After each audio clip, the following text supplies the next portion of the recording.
মালাই chicken. তো এখানে আমি একটা কড়াতে রিফাইন্ড অয়েল নিয়েছি। অয়েলটা আমার গরম হয়েছে। এখানে এবার আমি চিকেনগুলো দিয়ে দেবো। চিকেনগুলোকে আমি ভালো করে ধুয়ে পরিষ্কার করে রেখেছি।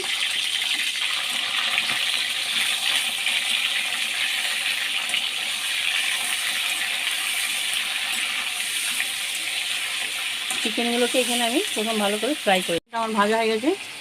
আমি এইগুলো মাঝখান থেকে সরিয়ে, কাঁচা লঙ্কা, 4টে কাঁচা লঙ্কা আছে, একটা বড় সাইজের পেঁয়াজ আছে, এক টুকরো আদা আছে, 5-6 কোয়া রসুন আছে। এটা আমি পেস্ট করে রেখেছি। সবটা দেবো না।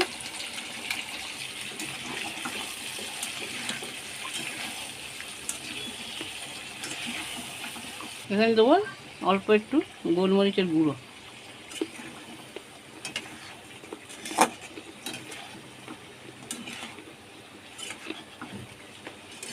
আমি কষিয়ে কষিয়ে একেবারে তেলের উপর চলে এসছে। আমি ওই পেঁয়াজের যে জল বার হয়েছে তার থেকেই মাংসটা সেদ্ধ করেছি, আলাদা করে কোনো জল দিইনি। এবার এখানে আমি লবণ দিলাম। লবণটাকে ভালো করে মিক্স করে নেব।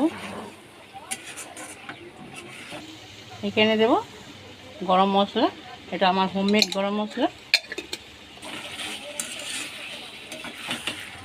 দুধের মালাই কিছুটা রেখেছিলাম, সেটা দিয়ে দেবো।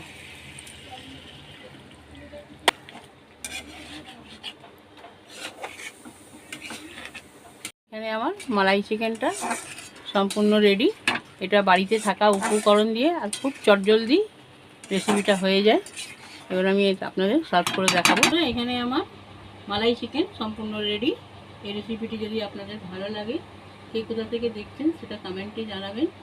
একটা লাইক করবেন, বন্ধুদের সঙ্গে বেশি করে শেয়ার করবেন।